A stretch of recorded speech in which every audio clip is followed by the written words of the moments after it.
হলো হচ্ছে Philip Edward Thomas. Edward থমাসের পুরো নাম হলো হচ্ছে ফিলিপ এডওয়ার্ড থমাস। সো আগে আমরা পোয়েট সম্পর্কে কিছু জানবো। এডওয়ার্ড থমাস একজন ওয়ার পোয়েট। এডওয়ার্ড থমাস একজন ওয়ার পোয়েট। এডওয়ার্ড থমাস একজন ওয়ার পোয়েট, যে কাদের ওয়ার পোয়েট বলা হয়? যারা ওয়ারের সম্পর্কে লেখে।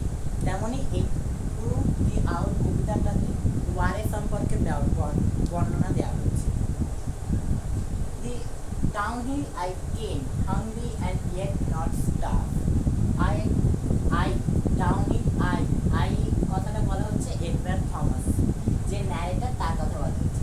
downhill I came, hungry and yet not starved, মানে আমি ডাউনহিলে যাচ্ছি, আমার খিদে পেয়েছে, কিন্তু আমি পুরো খালি পেটে নই, আমি কিছু খেয়েছি।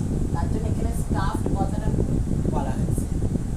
cold yet had heat within me that was cold heat within me that was মানে কোল্ড আছে সারাউন্ডিংসে, কিন্তু হিটও আছে আমার ভিতরে, সেটা প্রুফ।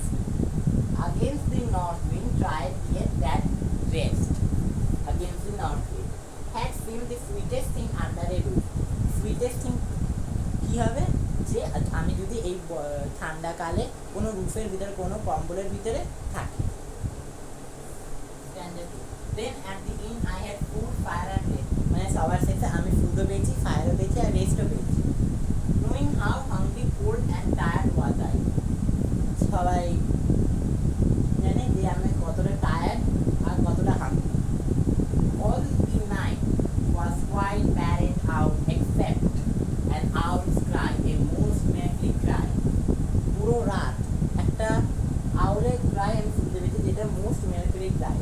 মেরিকরি ক্রাইয়ের শব্দটার অর্থ হচ্ছে পেইনফুল ক্রাই। পেইনফুল মানে কষ্টে ভরা কান্না।